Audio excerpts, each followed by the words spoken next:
Lights, camera, action. In a studio where local filmmakers talk to other filmmakers about the inside world of film. Cut. That's not the script. It. We'll fix it in post. Do you wonder how films are produced and what really goes on behind the scenes? Well, stand by. Filmmakers Kevin Mumphrey, Victoria V.A. Jones, and Carson Hype Ferguson explain all the details. Right here on It. We Will Fix It in Post podcast.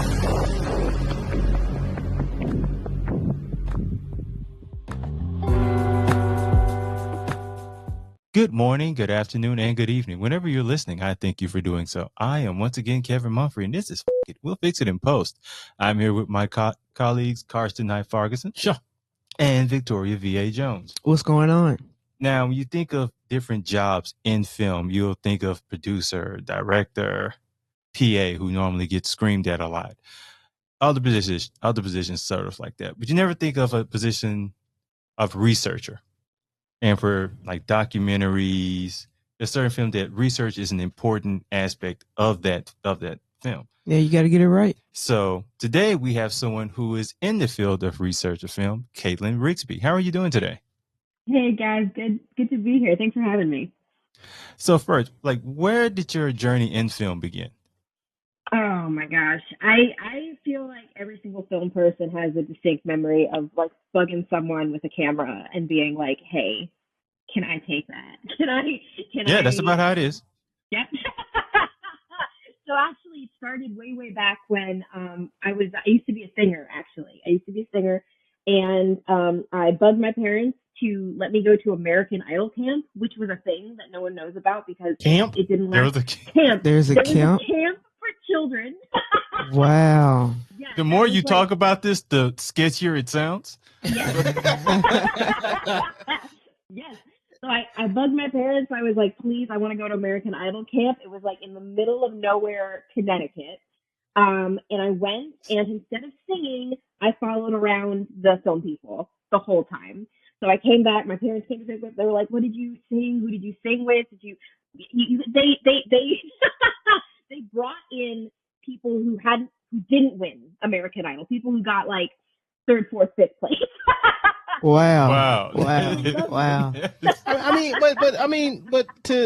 mean, They made it that far. yeah. I mean, So there's something they there. needed some help. So that's why they went to camp.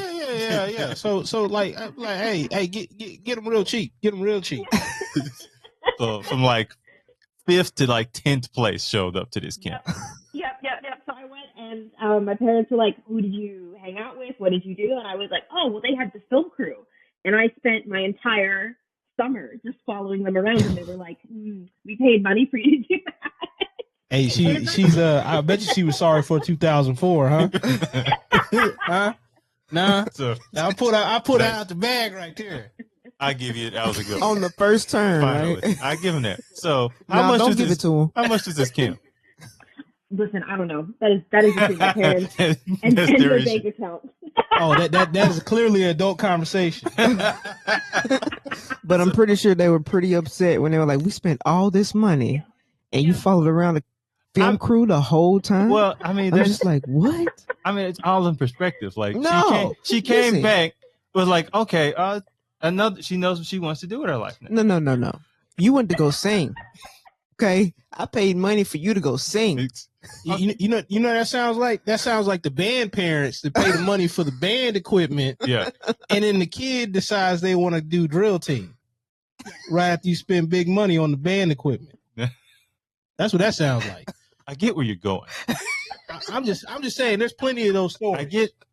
I get the ballpark you want to play at. I just like you were trying to get Yankee Stadium. I feel like you're a little more on Wrigley Field. I'm telling you right now, that story's happened multiple times.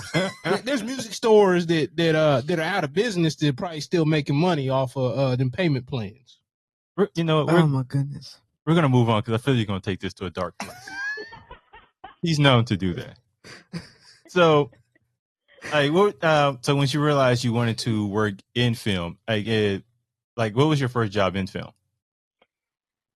I did a lot of internships before I ever got paid for it. So the first like non-paid film job I had was I worked for a leftist organization called the Left Forum, and they were looking for someone to just like digitize all of the recordings from their past forums. So I spent a whole school year going into New York City and helping them digitize things and help them make promotional materials. And it was the summer that not the summer, the winter that oh my gosh, what's that called? That protest that happened in New York City on Wall Street, where all the Occupy kids, Wall Street. Occupy Wall Street. Yes, thank you. Yeah. That was literally the winter that Occupy Wall Street happened. So I was like in this like very politically charged organization, and I was helping them make all of their promotional materials. And I was like, okay, there's like, you can use this not just to like film kids at a summer camp. You can use this to like help spread a message. So that was like the first like non-paid job I had. And then fast forward a few years, my first paid job, I was an editor on at a little production company here in Philadelphia, mostly doing marketing stuff and things like that. And I loved it. I realized there that I loved editing, but I did not want to do it for other people. And sort of like I feel your pain. I feel your pain. Yeah. Killing your darling sucks when it's not like your project. So that I pivoted from there to sort of like the producer end of things, and I've been loving it ever since. So for someone who loves editing, because you all are few, what is it about editing that you love? Because it's one of those things. It depends on the project for me. Yeah, for sure. I love trimming the fat, and I love sort of like, I love it's sculptural, you know, like you start off with a whole bunch of material that doesn't necessarily make sense together, and then there's a great way to describe it. Yeah, then you find the story within it, and that's also what I think I love about like the archival stuff I do, because you find some stuff that hasn't been seen in decades, and you find materials that the context might not make total sense, or like the importance of it might not make total sense. And then you sort of like frame it in the film in a way that's illuminating. So that feels really special, you know? Yeah, I feel that. You know, Yeah. I don't like to edit, but when I get into the project, that's the reason I love the project. So I will sit at the beginning and I will cuss up a storm, and I will say a lot of things, you know, but by the middle of the project, I'm good. You know what I'm saying? And I'm excited to, you know, get back to. That's a very polite way of saying. Listen. Well, I mean, like when I was in school or whatever, I used to love log and capture. I just don't have the time to do it now, because it got me intimately involved with all the footage, like intimately. I mean, and I do like editing.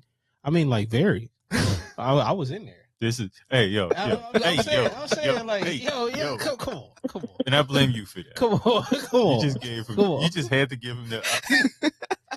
No, seriously. I'm in the lab. It happened to me in slow motion. Like I knew it was going to happen. I mean, I just couldn't stop. He said it more than once, though. Wait, no, seriously. Like I'm sitting up here, like you know, with the footage. I get to experience it like outside of like, say if I wasn't shooting it, and like it would make it even much better.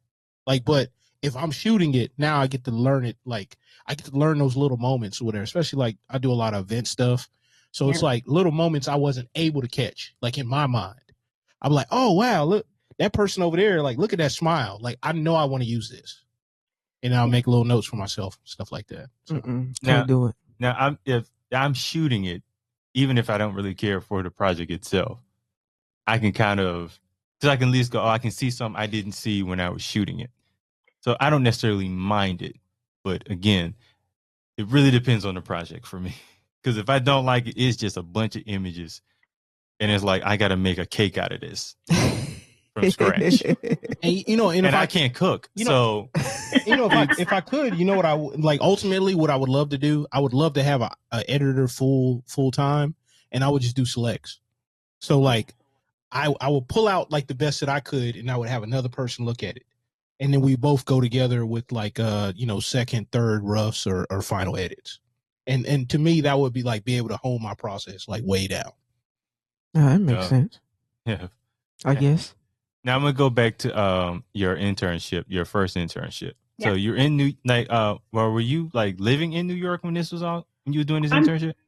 From northern New Jersey originally, so I wasn't living in New York, but it was really easy to get into New York. Okay, so you're there during this The New Jersey drive time, huh? I don't even know the movie New Jersey Drive. He doesn't know that. He doesn't know what that is. is. The carjackings. He doesn't know that movie. It was about some other stuff too. Anyway, go ahead. Sorry. You tried. I appreciate the throw. It didn't hit. Shout out to Jersey City. But with like everything going on with the protests and everything, like when you were starting this internship, was it a bit overwhelming? Like, did it take you time to adjust to it all? No. Weirdly, no. That probably has. I went to a high school. I was sort of like a magnet high school in my county, and so I went there and I majored even in high school in digital media. So I already had a background in sort of what I was doing at the internship, in best practices, how to conduct yourself sort of like in a professional environment. So it wasn't hard. It was more just like eye opening because, and I think this is a flaw that like a lot of film programs have. Even it was a high school program. This wasn't. They weren't necessarily trying to teach you how to be a filmmaker, but they were trying to give you some skills. It was one of the first times that I realized like how broad the industry could be. So that was like the big eye-opening moment for me, being like, okay, so I've seen the people at the camp and they're running around and they're filming stuff. I don't necessarily know what they're doing with that footage afterwards, but I know they have to be getting paid for it.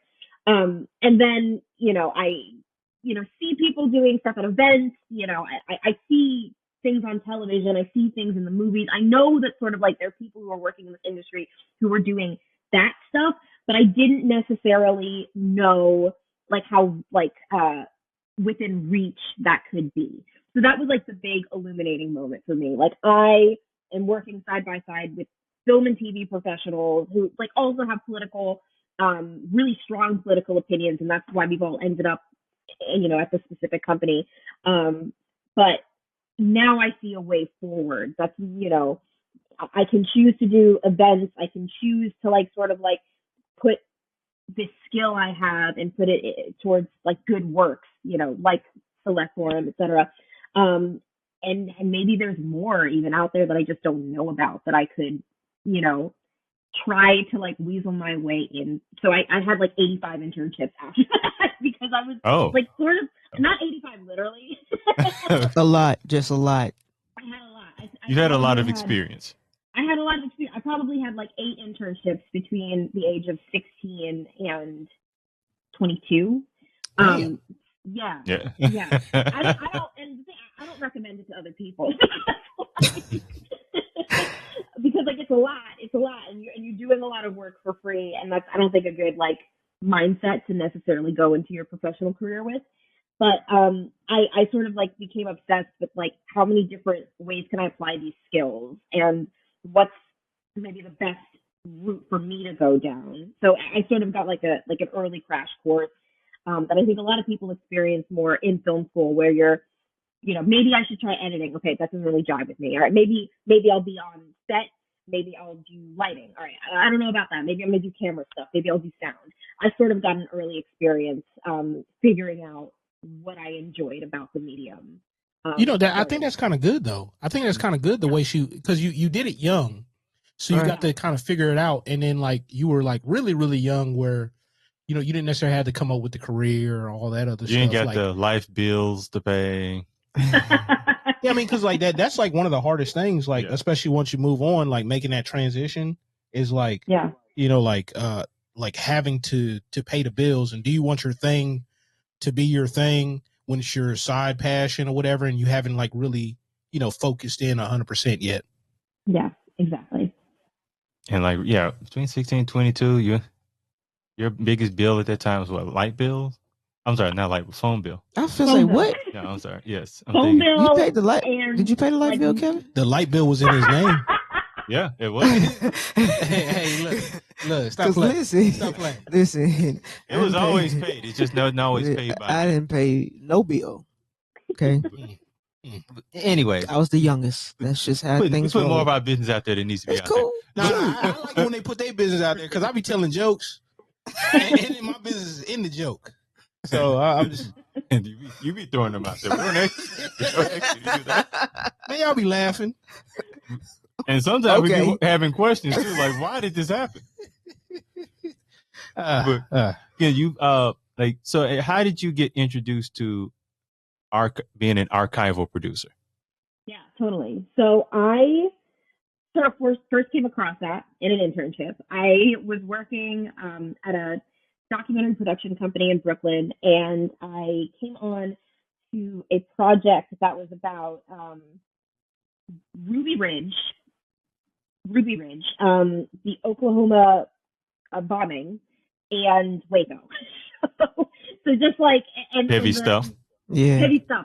And the crux of it was pretty much like, how did the militant right sort of like form, and how did these three events embolden them, culminating in the Oklahoma City bombing. No, I'm sorry, culminating in the siege at Waco.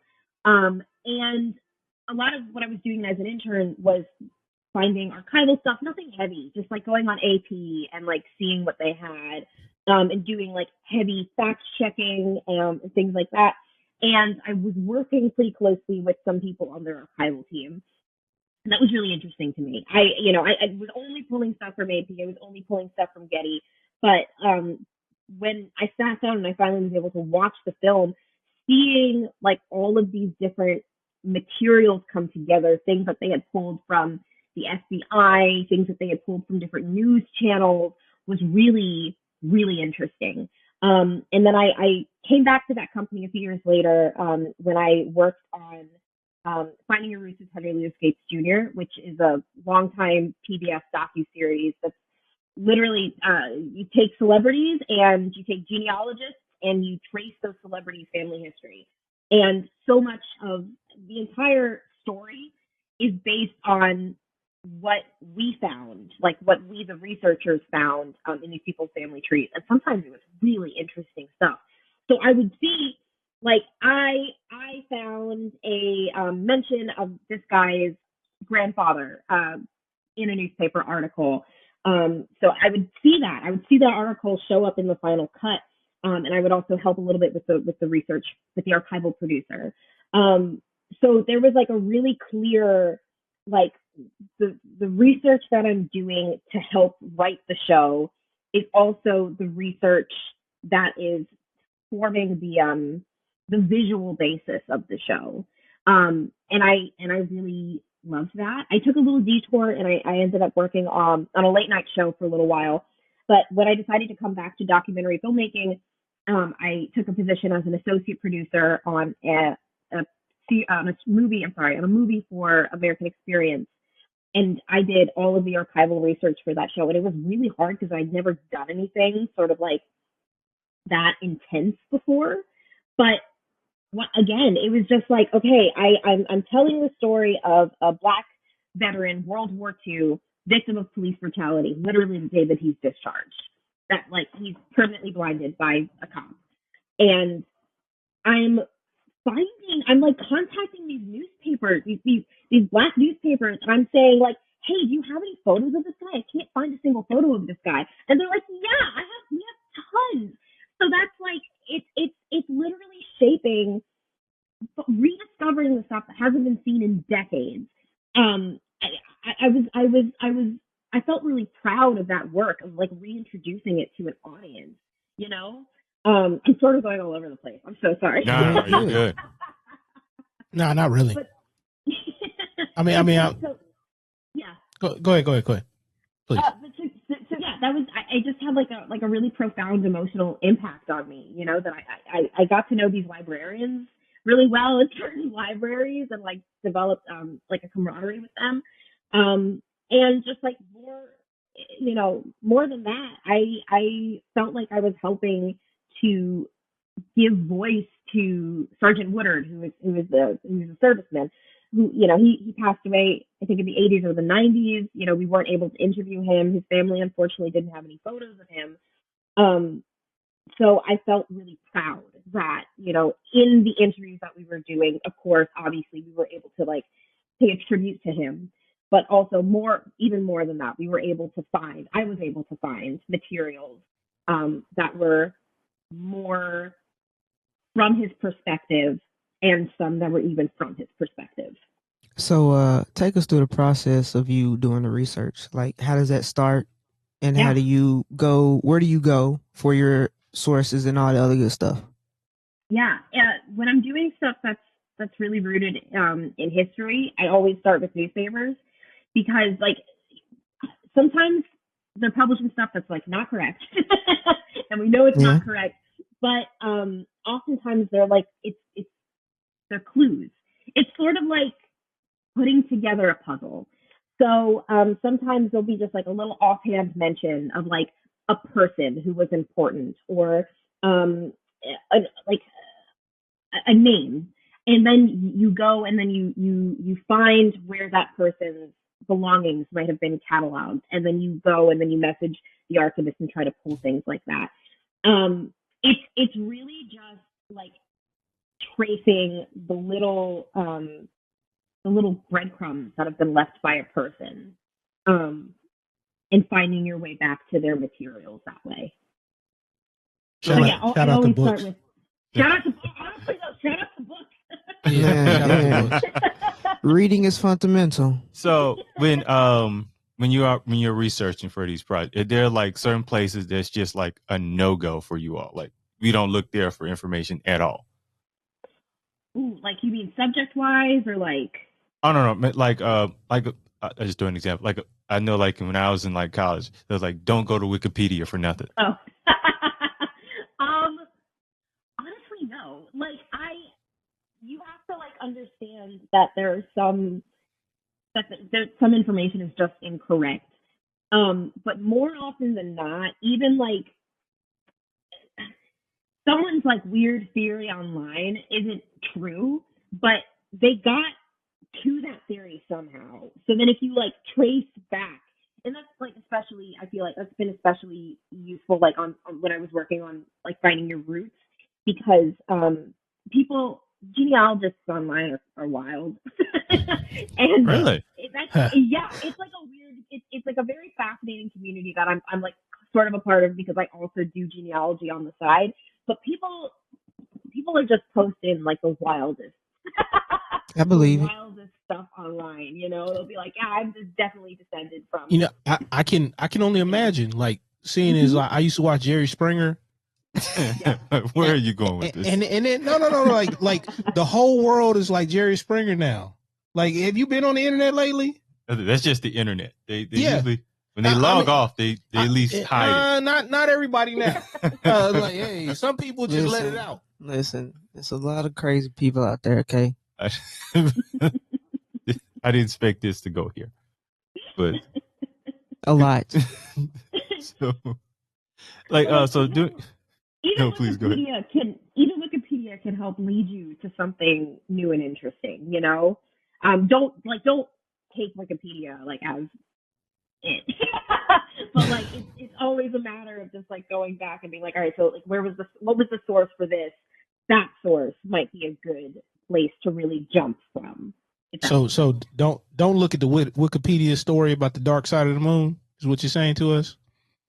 The dark side of the moon. Yeah, that's a Lil Wayne song. What is it? Oh, my bad. No, I mean, people that's been on the internet forever.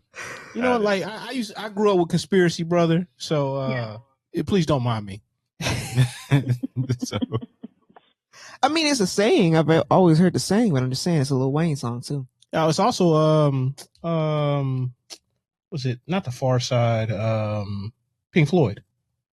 Yes. He doesn't know. He does. I know they exist. You telling me? I'm telling you. I know they exist. It's not my fault. I'm cultured. You look at him. It's the most bizarre.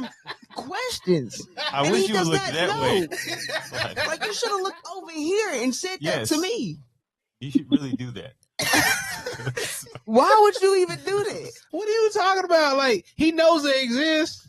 That's it. That's all I know. All I'm doing Probably is just throwing because it out there. Probably because of the shirts. Probably because he's seen somebody with a pink No. Floyd shirt. No. I know people who listen to it. Yeah, don't do them like that. I Don't do 'em leave like once that. they start playing their music. Oh. So that's Oh, you don't like Pink Floyd? I know they exist. Some of it's like a run-on sentence. That's what it feels like.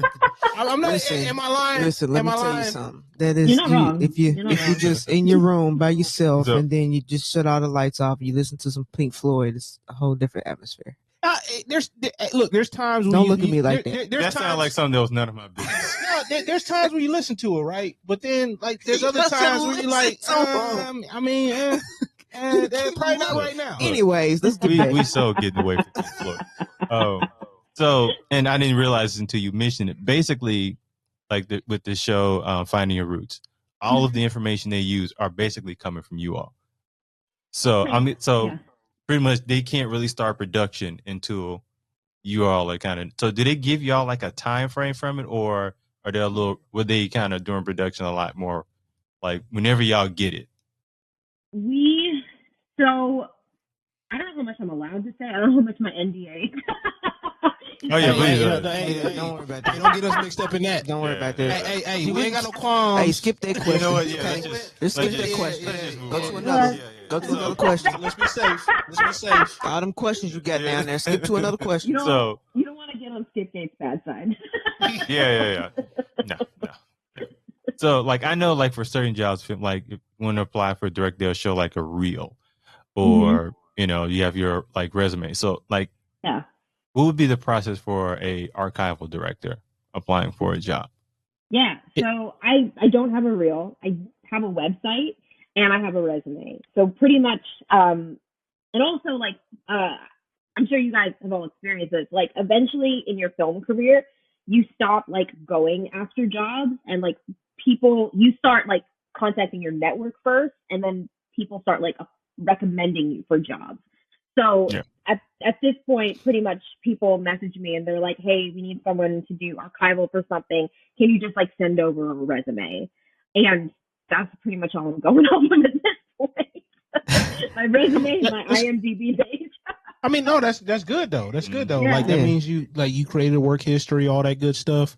But Yeah. for whatever reason in my head, when I think about like this, I think about like one of those like old school, like cut the newspaper out, post it to a page and then mail it off kind of thing. A ransom note? I don't know why. That sounds my like a mind ransom went note there. to me. My mind went there because like I was like, isn't that a good? I don't know if that's a good representation. You know what? Like, hey, go ahead, BA. Go ahead. You go ahead and talk.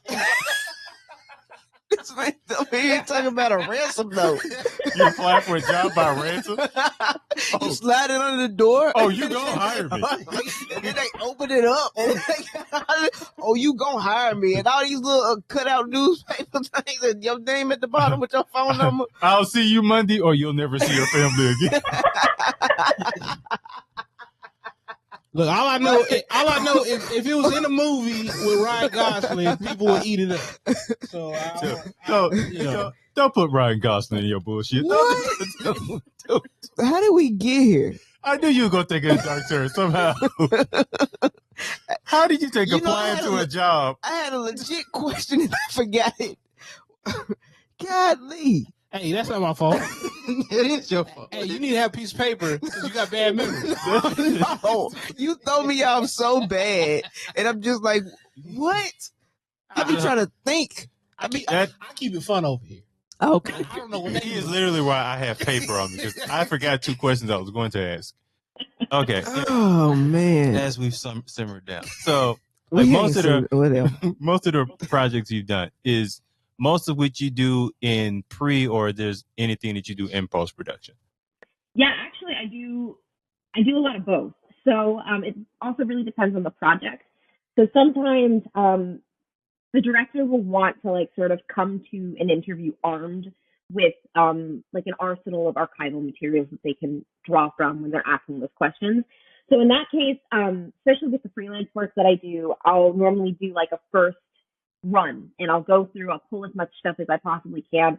And in that situation, I'm looking for materials that are story enhancing or story altering. So literally, so that the director can sit down and be like, what do you think about this? We pulled this newspaper article and it had this comment. What are your thoughts on that, etc. But I also do a lot of stuff in post, and that's, especially when you're working with like a PBS style documentary, all of the visuals, or most of the visuals, are going to be archival materials. So when you get to that stage, I'm working really, really closely with the editor, and they're saying, hey, I want materials that I just watched the Harry and Meghan documentary, so that's like all in my head right now, but I have not worked on that documentary. I haven't seen that one yet, actually. I have feelings that I have thoughts and feelings. I don't know about right now. Okay. It's a good series. It's a good series, especially like the back end. I feel like, is really illuminating. But I was working on a project like that. We were looking for materials that showcase Princess Diana getting hounded by the paparazzi. So, I'm looking for that stuff, and that's not necessarily like because they're going to like gotcha someone in an interview, or we all know that happens. So it's not even necessarily going to alter the way that the director or producer goes into an interview, but it's more just so that like you can make the case or strengthen the argument to the viewer, like this is a thing that was happening, the emotional impact of it, etc. So I will work really, really closely through post production, and often up through deliverables, because the next part of my job is clearing all of those third party materials and making sure that everything's licensed and good to go. And also working really closely with a fair use lawyer if there are any materials that we're trying to fair use. Oh, you're definitely working with the lawyers. Yeah. You're dotting the I's and crossing the T's. I was waiting on a lawyer to come up. They always seem to. Plus the errors and omissions and all that. Those people probably love you. Oh yeah. Because they don't want to pay no claims. They don't want to pay no claims because you said something crazy. Like, what was it? The producer of Gasland got in trouble. I can't remember what the suit was about per se. The main thing, but it was about a number of things, because that particular documentary was going after oil and gas. They got long pockets. Oh yeah. So have you ever did a project and all your facts are straight, all your stuff is good? Have you ever had somebody who said, well, they got this part wrong? Sometimes not like in a story altering way. Sometimes that would happen like when I worked in late night, where the episode starts airing and then you're like on Twitter and you're scrolling and some dweeb is they've got big opinions. But nothing I haven't been like pulled into like a post deliverable or delivery like discussion about whether or not we got like the facts wrong or on something. Not yet. Oh, that's knock on wherever. Make sure that never happens. Yeah. Right.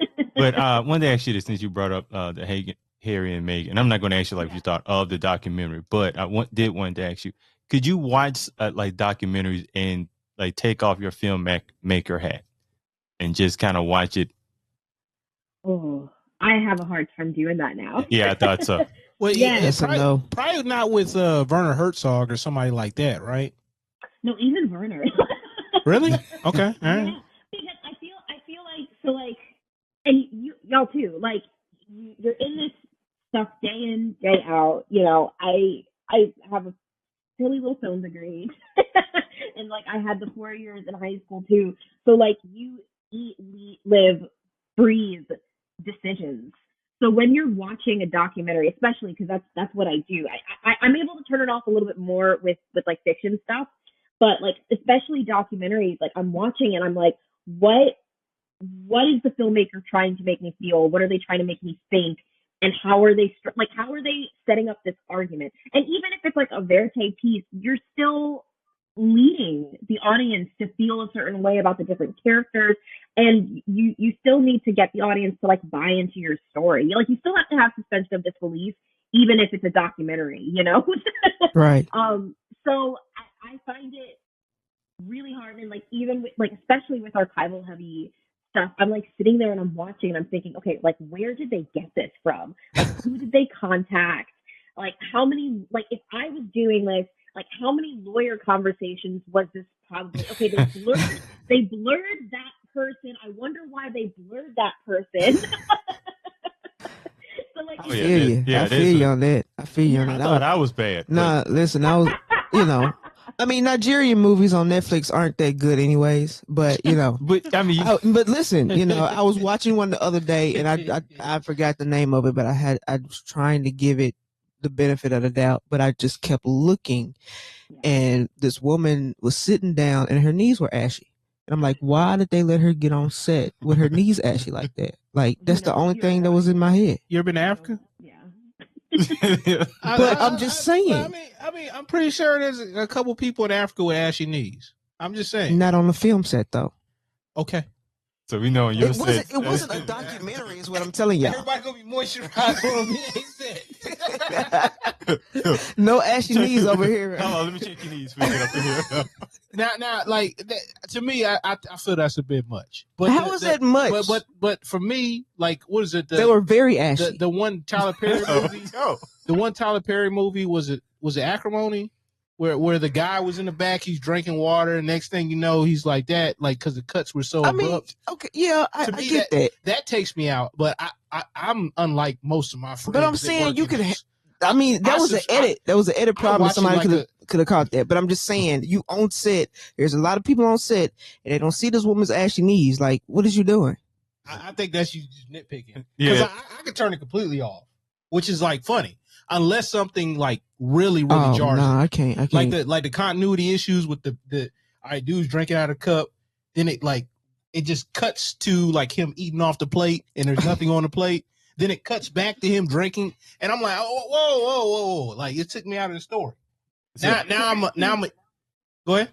You know, the ashy knees could have been about her character, you know, like. No, these people were playing rich. They were rich people. So why are you rich and your knees ashy? You ever met rich people? You ever met rich people? But especially new money.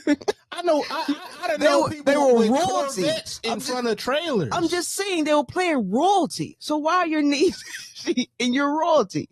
And your royalty. Why are they ashy? What year is this? This is now here. It's like 1800s. Like, man, people didn't have moisturizer back then. I'm like, God dang.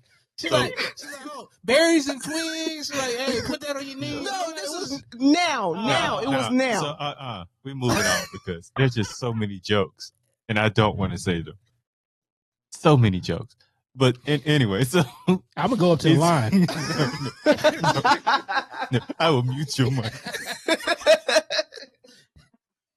Is it easier for you to watch nonfiction? I think so. No, I'm sorry. No, it's not. It's easier to watch fiction. Reverse, complete opposite. It's easier for me to watch fiction than it is nonfiction because, like, first of all, half the time, the film industry, number one, is so small. It's so small. So like sometimes like younger people will message me and be like, can we talk about like how you get into this? And I'm like, yes, do not ever burn a bridge because this industry is like 6 people strong. And that's even more concentrated in the documentary world. So more often than not, I know someone who's worked on the project. So, you know, thinking about like who they are and like how they might have contributed, that like is always something that's going through my head. But then just like I just find I don't pay as much attention to like continuity errors and things like that just because like I'm not in the day. You're thinking of lawyers. I'm thinking of lawyers. I'm literally thinking I'm traumatized by the lawyer conversation. I almost feel like that's worse. Like I've never watched something with which law firm is going to sue them for this. So what about the biopics? Like, do you watch those? Oh, I love a good biopic. I love it. I watch it. I'm so I happy imagine you got to be the worst not, person to watch it with, though. fact checking in real Yeah. time. Yeah, I can imagine you just on your phone like, I don't know about that. I Yeah, don't but know. she could not verbalize it. She could be like writing stuff down, taking Oh notes. no, but Oh. I mean, I love biopics. Like that's one of my favorite, Yeah. genre of films to watch. So I'm not a fact checker, but I be fact checking. You know what I'm saying? I be doing my research once I watch it. Well, I have a question. Okay, so like when I was a kid or whatever, I used to watch like a lot of trauma films, like trauma, if I said that correctly or not, and like Toxic Avenger, all that. I don't know kind what of he's stuff. talking about either way. So Toxic Avenger, like Attack of the Killer Tomatoes. Like, has this affected like anything you've watched in your childhood, or has it like changed your taste over time? I really can't watch a lot of that stuff now. Oh, that's interesting. I think my taste has gotten like less highbrow the older I've gotten. It doesn't like affect me looking back, but it does mean like at the end of a long day, sometimes I'm like, I don't want to think. I'm gonna put on Sister Wives, and I'm just gonna watch these white people lose their minds. So Real Housewives, huh? well, No, that's too much. no, that's perfect. It like Sister Wives is like it. No, Hip Hop Atlanta. No, I thought he was gonna say like, was it Zeus TV? Who? Zeus? I don't know what that is. They promote it on Shade Room all the time. That network. I don't look at the Shade Room. That's the reason why. So they have like this network, and if you think You talking about? Oh, no, you talking about the one with what's her name? That was on Love and Hip Hop. that's a lot of them. No, what's the one that looked like Rihanna? Act like she Rihanna. Say none of them look like Rihanna. Or sang like Rihanna. Look. All the jokes that I make, you can tell who the messy one is. You talking about the Shade Room? No, what was the one with that Jocelyn? Jocelyn's Cabaret. It's on that Okay, network. but I just see that scrolling through social media. Yeah. That whole network, it's if you just want to just watch something messy and have popcorn, that network is for you. Okay, I just go down down the street, see it live. That ain't none of my business either. So I know you talking about biopics, and I saw that you worked on one. It was like Carol and Johnny. Carol and Johnny, yeah. And that you were the fact checker for that. So, like, how was your process on fact checking for a biopic? Yeah, so that was interesting. That pretty much what I did is they sent me the script, they sent me the latest cut, and what I did is I watched the film multiple times, and then I took the script, and this is gonna sound crazy because you really do have to like tap into like the most annoying part of your brain. So I watched it down and I took the script and I highlighted every single time a fact was said.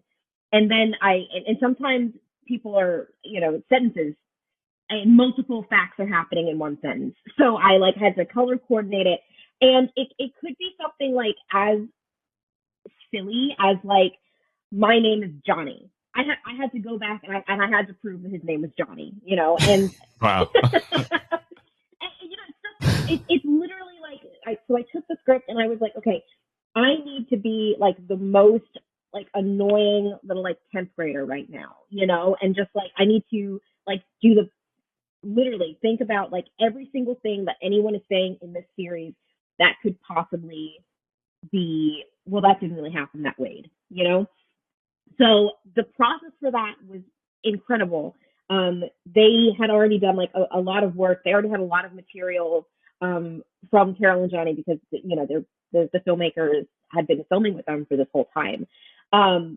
So it was really a mix of like combing through a lot of the materials that they already had, they had presented to me, and also doing some other research on my own. So like going and trying to, pulling up like arrest records from way back when, fact checking those materials through those arrest records.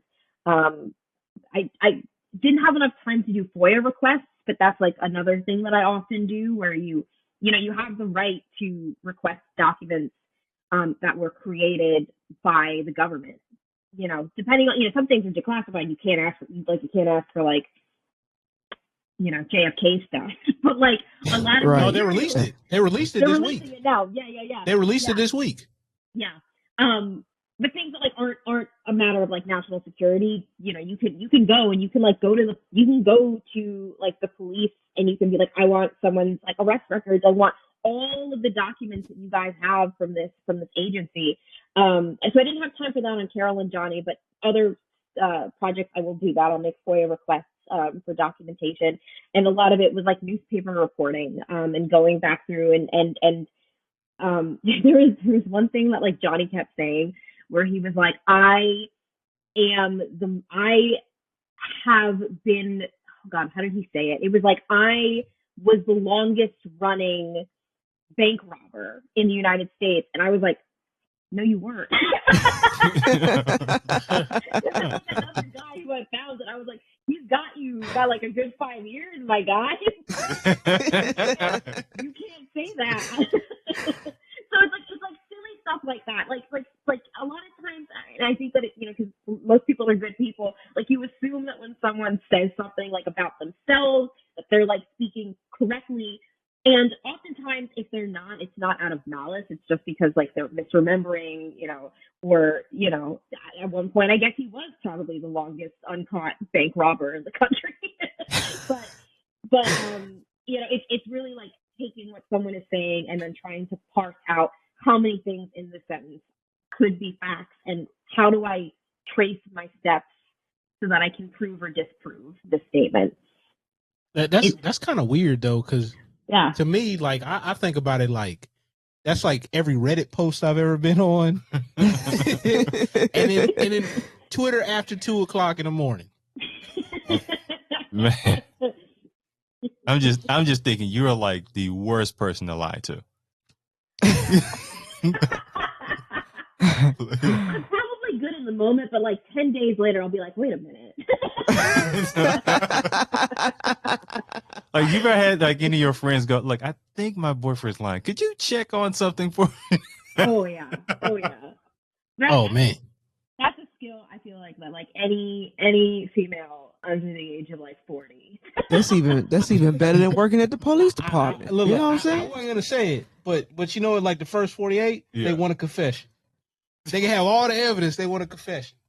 What? They want a confession. They want you to admit with your own words that you did it. Talking about the Memphis episodes? I'm talking about in a relationship. You said the first 48. Yeah, like just like the first 48, they want a confession. Well, I totally didn't get what you were saying. I totally just heard the first 48. Totally lost me too. I put it together like totally, Voltron. Totally didn't get that. Come on. I was just mad like when you're talking about like researching for the film. I was thinking you were gonna have to go through the script and find all the stuff that's wrong, but you had to basically write everything that was right. Yeah, so that's I way more work than I imagined. It's hard. I start from like sort of like the under or like the assumption that something is not correct, you know. So like even if it is like, you know, Johnny is saying like I was born on yada yada yada, like, well, were you?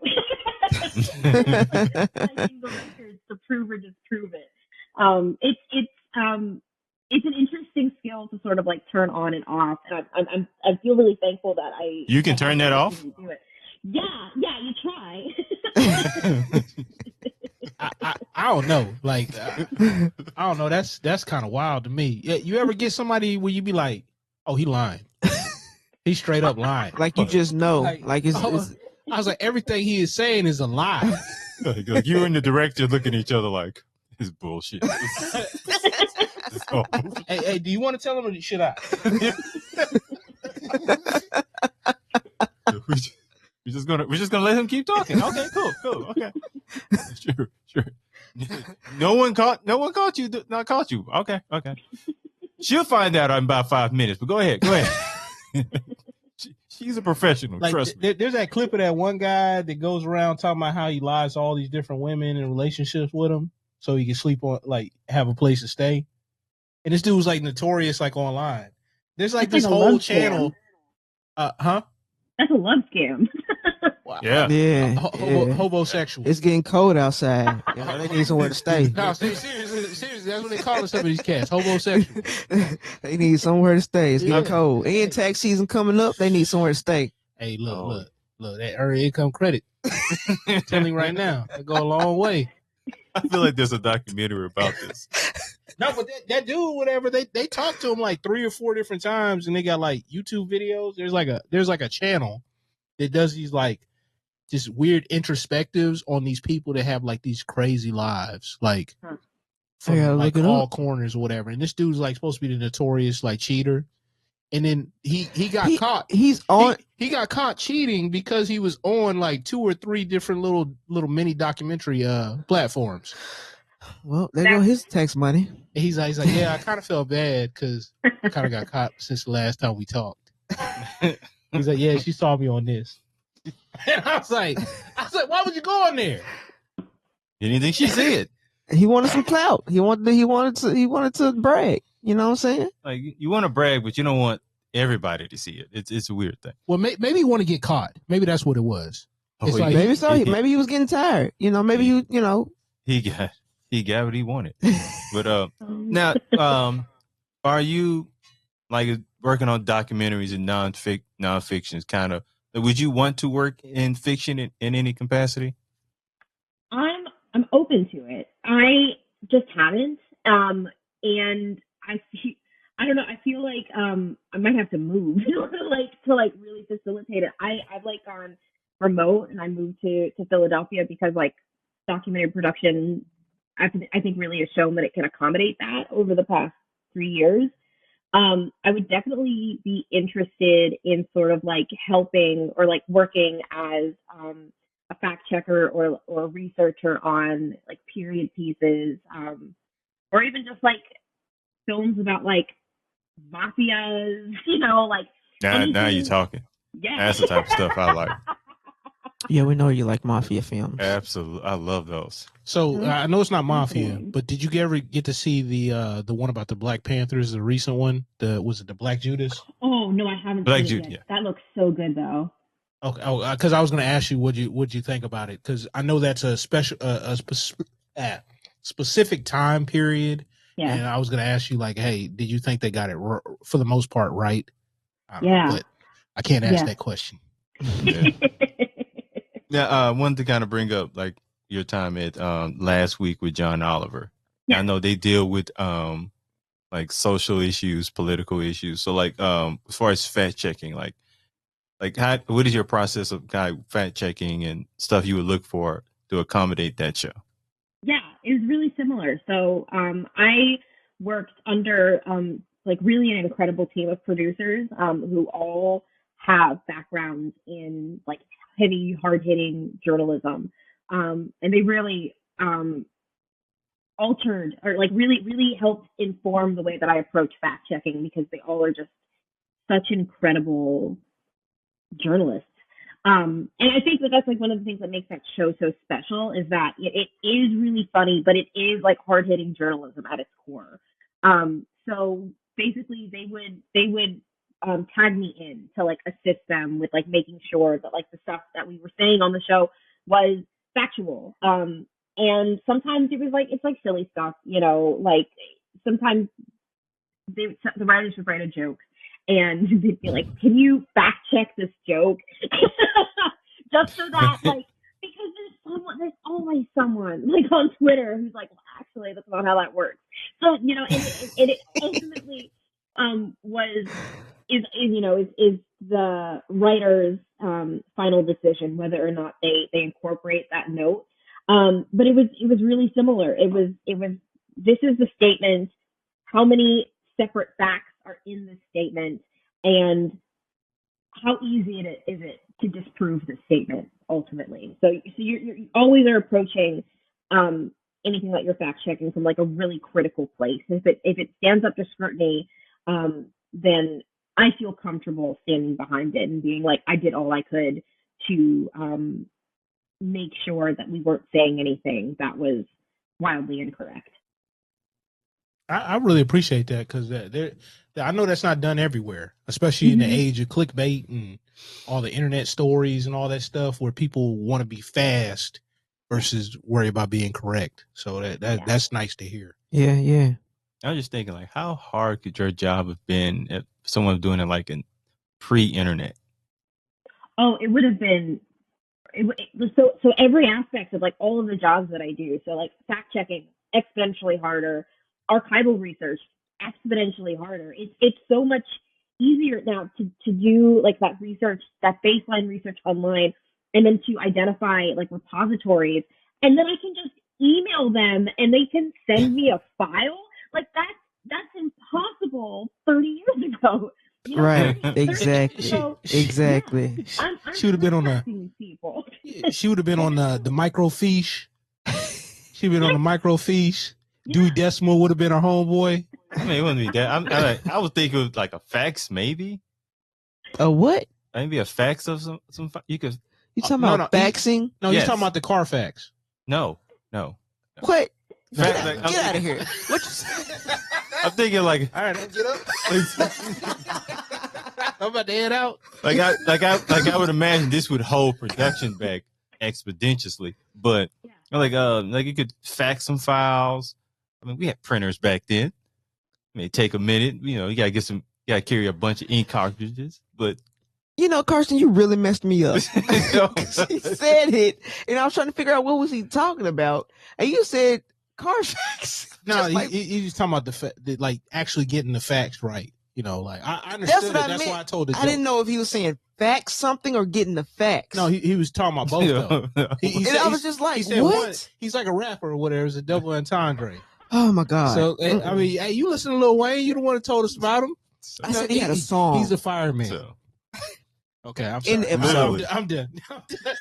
I was thinking none of that. I was simply talking about the fax. What? Ah, You took this to hell. For real, like they would mail you like high quality copies of this stuff, and you would have to like you know, a lot of what I do is like organizational, so it's pulling an archival material and then renaming it and making sure that I can like go back and then license that material later. So it's all like very like database driven. But like that database used to be physical. It used to be like in the office, just like catch on fireable. Like that's insane to me. Oh my goodness! Now, do you think that since like getting information is a lot easier now, and you do see a lot more documentaries are being produced and it's a lot more popular, do you think that is kind of part of why more documentaries are being made? Yeah, I think documentaries are way less expensive to produce than most fiction Absolutely. TV shows, movies. You know, like I'm working with some friends on I'm helping to produce a documentary with some friends, and we're losing our minds because the budget is like $1 million. That is nothing. That is nothing in the grand scheme of like I understand you when you say that. My wallet doesn't, because wait, hold on, it's not $1 million. Hold on, I'm sorry. No, it is $1 million. It is $1 million. It's $1 million. Yeah. the fact that you had to think about it. yeah, but I mean, it's all relative. It's all relative. $1 million is a lot of things. Yeah, but it's not relative. It is relative. Like if you're Jeff Bezos, $1 million is not. We are not Jeff Bezos. But there's a lot of people that are millionaires and multimillionaires where it be relative. You know, it's a lot more people who are millionaires than what you think it is. I know. Yeah. I was talking to Kevin. Well, guess who ain't one of them? Well, with that attitude, Mister. I hope one day that I can say something's just $1 million like it's nothing. No, you know what? I don't think they'll ever have that mindset where they'll be The like, left it's just side $1 of my million. body almost fainted. Well, it's just $1 million. I'm like, I Kevin, don't think you they're have gonna say to- anything like You that. have to think it, believe it, and it will happen. Okay. Well, Oh, she talking about the secret. She talking about the secret over here. You Okay. seen that? Yeah. The what? The what? I know my bank says I'm just broke. You never So- seen that movie? The secret. The Secret. It's about the law of attraction. Yeah. No. So you can sit in your house, you can sit in your couch playing PlayStation, and it'll just come to you. That definitely See, I feel like ain't- you're going somewhere dark that again. We just definitely gonna, ain't that. That definitely. we just, No, you're supposed to work, but like people like talk about it's basically the whole thing about the I manifest. mean, you got to put effort into it. About the manifest stuff, but a lot of people don't put effort into it, and they just think, oh, they can manifest. Oh, okay. I'm a manifest. Let me try to manifest some money then. Like one of them shipping things. Manifest. see, yeah, you lost me again. You lost me again. All right, Anyway, so, Even like a low budget film is like anywhere under 5 million, you know? So like it's, I don't even know how we started talking about this. Oh, so I don't okay. the budget. Budget. Documentaries are like exponentially cheaper than nonfiction. The fiction films to produce. So like $1 million for a documentary, like, is a lot of money. It's like objectively a lot of money, but it still could get you more bang for your buck if you're a network. You know, like, okay, we'll throw them $1 million, we'll make back whatever, how much money we get. So I think that we're sort of like in this like golden era for documentaries because like people throughout the pandemic's still happening, but when like early days, 2020, they were still producing them because you can like everyone sort of like go off into their separate corners, like work remotely and then come together for an interview shoot.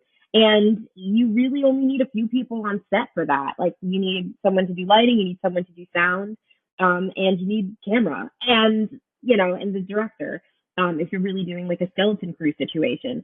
So I think that this sort of like documentary renaissance is like really only in the beginning stages because it's entertaining as hell. Like, you know, yes. people watch it. People watch like Bad Vegan, and people are watching Harry and Meghan, and people are watching the stuff. And you can produce them way cheaper, and also I think maybe not faster because the projects I've worked on, you know, often are like a few years in development, but I think those other aspects sort of like make it a no-brainer for a lot of networks. It's just amazing that fiction is more expensive than nonfiction. Yeah. No, that's not amazing. Because with fiction, we're just kind of making it up. Yeah, but you have to put more effort into fiction. Yeah. Like as far as the look and all the other good stuff. Well, I guess with nonfiction, you can just tell it how it is, right? And I guess you just I didn't think about it that way.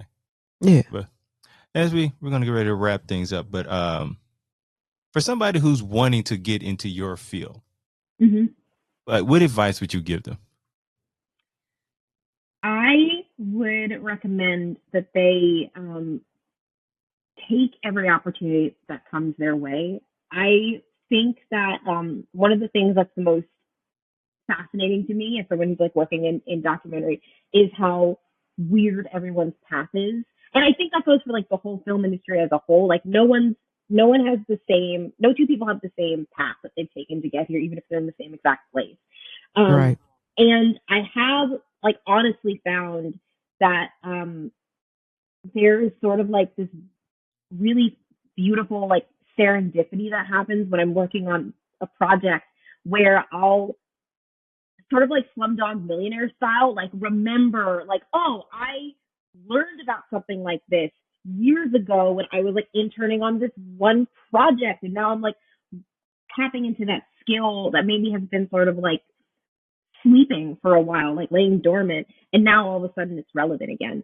So I think that like in order to like do this job well, you sort of need to really enjoy being a jack of all trades. You need to really enjoy like learning random shit for the hell of it. And you need to sort of like know on your, like, you need to enjoy the chase, you know? And so be that like, I'm chasing down this particular piece of information, or I'm just like chasing after this dream, even if I don't even fully know like what or where it is. I just know it's like vaguely like in this direction. I'm just going to like run towards it. I think that's a trait that a lot of the people who like I've come across working, not just in documentary but also like in fact checking and like archival stuff. That's sort of something that we all have in common, where we just really enjoy the process of like sussing something out and figuring out what it is, like sort of like at its core. So yeah, just like do everything. Do everything. Right. Well, thank you, Caitlin, for taking time out to talk to us today. Most definitely. Greatly appreciate you. Yeah, of It's course, been guys. Thanks for having quite me. fascinating. Y'all been fascinating. Well, we try to be. I mean, I am, so. High hopes, I tell you. Yeah, we're definitely going to end it there. So, I am once again Kevin Mumphrey with my colleagues Karsten Heif-Argson and Victoria V.A. Jones. What's going on? And that is a wrap. Shout out the books. I'm actually going to keep that. I always try to slide something in there. And I normally delete it, cut but it off. I think I'm going to keep that one.